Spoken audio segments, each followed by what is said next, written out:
यहाँ जो है डाइवर्सिटी को संभालने के लिए बहुत ज़्यादा मुश्किलें आई हैं। जबकि आपने देखा बेल्जियम तो हमारे हरियाणा से भी छोटा है एरिया में और पॉपुलेशन हमारी हरियाणा से भी आधी है। जब बेल्जियम जैसे कंट्री को इतनी ज़्यादा प्रॉब्लम आई है संभालने में, तो भारत जैसा जो वास्ट कंट्री है, इतना बड़ा मुल्क है, यहाँ पर ये काम कितना मुश्किल होगा। जहाँ बहुत सारी लैंग्वेज हैं, रिलीजन है, रीजन है, यानी कि क्षेत्र हैं, अलग अलग एरिया में लोग रहते हैं, अलग अलग धर्म के लोग रहते हैं, अलग अलग भाषा बोलने वाले लोग रहते हैं। तो हमारे देश में सत्ता की साझेदारी की क्या व्यवस्था है? What are the power sharing arrangements in our country? हमारे देश में पावर शेयरिंग के क्या अरेंजमेंट्स किए गए हैं? तो इसको हमें देखना है कि क्या अरेंजमेंट्स हमारे यहाँ किए गए हैं। अब हम पढ़ते हैं हमारे यहाँ किस तरीके से फेडरल सिस्टम चलाया गया और किस तरीके से सक्सेसफुल है।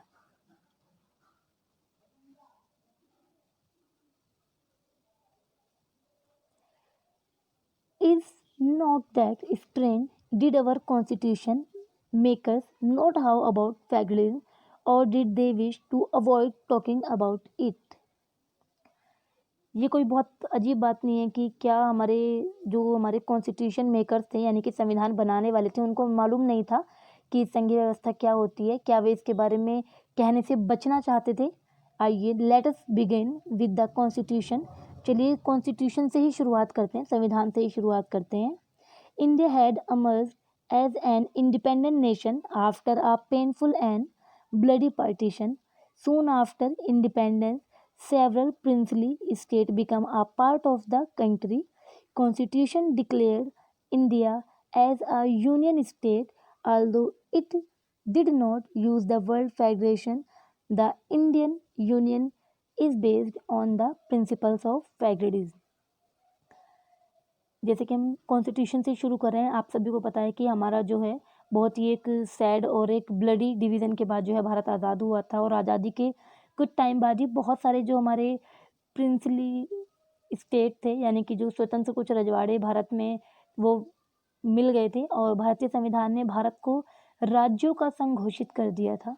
क्योंकि इसमें जो संघ वर्ड आया है, फेडरल वर्ड आया, वो आया ही नहीं। भारतीय संघ का संगठन तो संघीय शासन व्यवस्था के सिद्धांत पर हुआ था, यानी कि इसमें संघ शब्द नहीं आया था, लेकिन भारतीय संघ का जो ऑर्गेनाइजेशन हुआ था वो फेडरल सिस्टम के बेस पर हुआ था। Let us go back the 7 feature of federalism mentioned about. अभी हमने ऊपर जो 7 फीचर पढ़े थे फेडरलिज्म के, उनके बारे में भी देखते हैं। We can see that all these features apply to the provision of Indian Constitution. The Constitution originally provided for a two-tier system of government, the Union government, or what we call the central government, representing the Union of India, and the state government. Later, a third tier of federalism was added in the form of panchayat and municipalities. ये third tier है जो कि federalism में add किया। अभी तक आपने 2 पढ़ा था, ये तीसरा टायर है। As in any federation, these different tiers enjoy separate jurisdiction. The Constitution clearly provided a threefold distribution of legislative power between the union government and the state government. Thus, it contains 3 lists. आपने देखा कि किस तरीके से आपने ऊपर 7 features के बारे में हमने पढ़ लिया, हम उन्हें फिर से रिपीट कर लेते हैं शॉर्ट में। आपने देखा कि सारी बातें जो हमारे इंडियन कॉन्स्टिट्यूशन के हैं वो अलग अलग प्रोविज़न पर लागू होती हैं, अलग अलग प्रोविज़न पर निर्भर करती हैं। और आपने देखा कि किस तरीके से जो संविधान है उसने मौलिक रूप से 2 लेवल में जो है शासन व्यवस्था का प्रावधान किया था, जिन्हें हम केंद्र सरकार और राज्य सरकार कहते हैं, सेंट्रल और स्टेट गवर्नमेंट कहते हैं। सेंट्रल गवर्नमेंट जो है वो पूरे इंडिया को उसका रिप्रेजेंट करना था, यानी पूरे इंडिया को ही देखना था। और बाद में जो है पंचायत और नगर पालिका के रूप में संघीय शासन व्यवस्था का एक तीसरा लेवल भी जोड़ दिया गया। क्योंकि इंडिया इतना बड़ा कंट्री है, उसमें जो है केवल 2 टायर जो है, यानी कि सेंट्रल और स्टेट के बेस पर जो है पूरे देश को कंट्रोल नहीं किया जा सकता, पूरे देश की जानकारी या व्यवस्था जो है सही तरीके से नहीं की जा सकती। इसलिए इसमें थर्ड टायर भी जोड़ दिया गया, पंचायत एंड म्यूनसिपैलिटीज़। और किसी भी संघीय शासन व्यवस्था की तरह हमारे यहाँ भी तीनों स्तर की जो शासन व्यवस्थाएं हैं उनके अपने अलग अलग अधिकार क्षेत्र हैं। यानी कि इसमें जो है स्टेट गवर्नमेंट और सेंट्रल गवर्नमेंट थोड़ी पावर जो है लोकल गवर्नमेंट को दे देती है यहाँ पर। तो यहाँ पर भी तीनों लेवल में यानी कि सेंट्रल गवर्नमेंट, स्टेट गवर्नमेंट और लोकल गवर्नमेंट, इनकी पावर जो है यहाँ पर शेयर हो जाती हैं। और हमारे कॉन्स्टिट्यूशन में क्लियरली ये बात कही गई है कि केंद्र और राज्य सरकारों के बीच जो भी विधायी अधिकार हैं उनको 3 हिस्सों में बांटा गया है। जैसे कि मैंने अभी बताया कि हमारे कॉन्स्टिट्यूशन में क्लियर कर दिया गया है कि जो पावर शेयर है, जो पावर्स है गवर्नमेंट की, सत्ता की जो पावर है वो जो है 3 पार्ट्स में डिवाइडेड है। और ये किस तरीके से हैं, ये लिस्ट आपकी नीचे दी गई हैं। It contains 3 list. ये वेरी इंपॉर्टेंट है। 3 लिस्ट कौन कौन सी हैं और इनका क्या क्या रोल है देख लेते हैं। यूनियन लिस्ट क्या होती है? यूनियन लिस्ट होती है यानी कि संघ सूची। संघ सूची क्या होती है, चलिए पढ़ लीजिए। Union list includes subjects of national importance such as defense of the country, foreign affairs, banking, communication and currency. They are included in this list because we need a uniform policy on these matters throughout the country. The union government alone can make laws relating to the subject mentioned in the union list.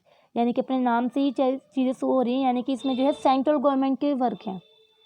तो union list में जो है कि जैसे कि defence यानी कि आप इसको बोल सकते हो हिंदी में प्रतिरक्षा, फॉरेन मैटर्स यानी कि विदेशी मामले, बैंकिंग, कम्युनिकेशन, करेंसी, ये सारे जो राष्ट्र के जो महत्व हैं ये सारे सब्जेक्ट जो हैं इसमें यूनियन लिस्ट में यानी कि संघ सूची में आते हैं।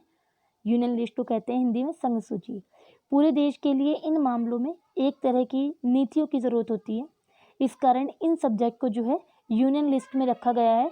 और यूनियन लिस्ट में जो सब्जेक्ट हैं इसके बारे में कानून बनाने का अधिकार केवल सेंट्रल गवर्नमेंट को है। यूनियन लिस्ट के बारे में जो कानून बनाना है इसका अधिकार किसको है? केवल सेंट्रल गवर्नमेंट को है। यूनियन गवर्नमेंट यानी कि सेंट्रल गवर्नमेंट ही इससे रिलेटेड लॉ वगैरह बना सकती है। नेक्स्ट है आपका स्टेट लिस्ट यानी कि राज्य सूची। नाम से शो हो रहा है यानी कि राज्य के अंदर क्या क्या चीज़ें आती हैं। State list contains subjects of state and local importance such as police, trade, commerce, agriculture and irrigation. The state government alone can make laws relating to the subject mentioned in the state list. राज्य सूची में police, व्यापार, वाणिज्य, कृषि और सिंचाई जैसे जो प्रांतीय और लोकल सब्जेक्ट के जो महत्व होते हैं वे इसमें आते हैं। सारे सब्जेक्ट आते हैं इसमें, यानी कि जो स्टेट और लोकल गवर्नमेंट से रिलेटेड होते हैं उन सब के महत्व इसमें आते हैं। राज्य जो सूची होती है यानी कि स्टेट जो लिस्ट होती है इसमें सभी सब्जेक्टों के बारे में सिर्फ स्टेट गवर्नमेंट ही कानून बना सकती है। कॉन्करेंट लिस्ट यानी कि समवर्ती सूची, इसमें क्या आता है? Concurrent list include subject of common interest to both the union government as well as the state government such as education, forest, trade, unions, marriage, adoption of succession. Both the union as well as the state government can make law on the subject mentioned in this list. If their law conflict with each other, the law made by the union government will prevail. यानी कि जो समवर्ती सूची होती है, concurrent list होती है, इसमें जो है दोनों गवर्नमेंट, इसमें शिक्षा, वन, मजदूर, संघ विभाग, अडॉप्शन, सक्सेसर, ये सारे सब्जेक्ट होते हैं। इसमें जो केंद्र के साथ साथ सेंट्रल के साथ साथ स्टेट गवर्नमेंट जो है इसमें दोनों जो है साथ में इसके दोनों के इंटरेस्ट होते हैं, यानी कि साथ में दोनों वर्क करती हैं इन सब्जेक्ट पर। इन सब्जेक्ट पर कानून बनाने का अधिकार जो है वो राज्य सरकार और केंद्र सरकार दोनों को है।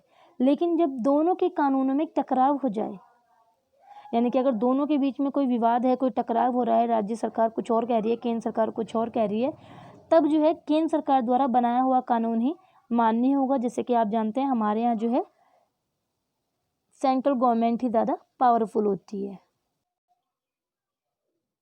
हिंदी में हमने यहाँ से पढ़ा है, ये आपका देख लीजिए आप, मैं आपको PDF दे दूँगी, इसमें जो है आप इसको सुनकर जो है हाईलाइट कर लीजिए।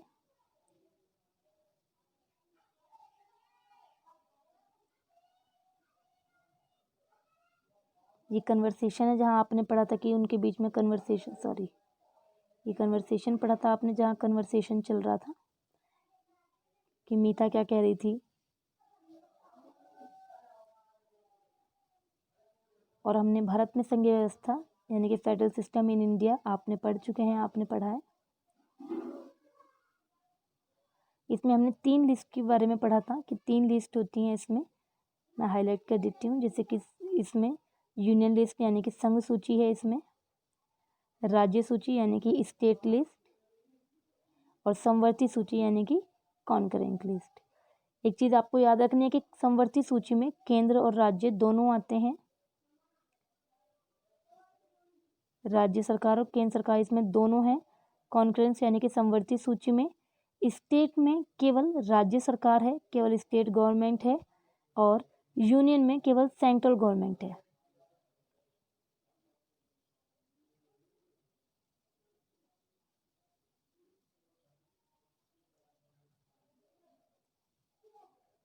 अभी तक आपको सारे नोट्स जो हैं वो बने हुए मिल रहे थे, अब आपको नोट्स जो हैं बनाने आ गए हैं। आप देख सकते हैं कि नोट्स कैसे बनाने हैं, और बुक से बनाइए अब आप नोट्स अपने आप। और अगर एनसीईआरटी के अलावा अगर आपके पास कोई और सा भी मटेरियल है, कोई और सी बुक भी है आपके पास, तो आप उसका भी यूज़ कर सकते हैं।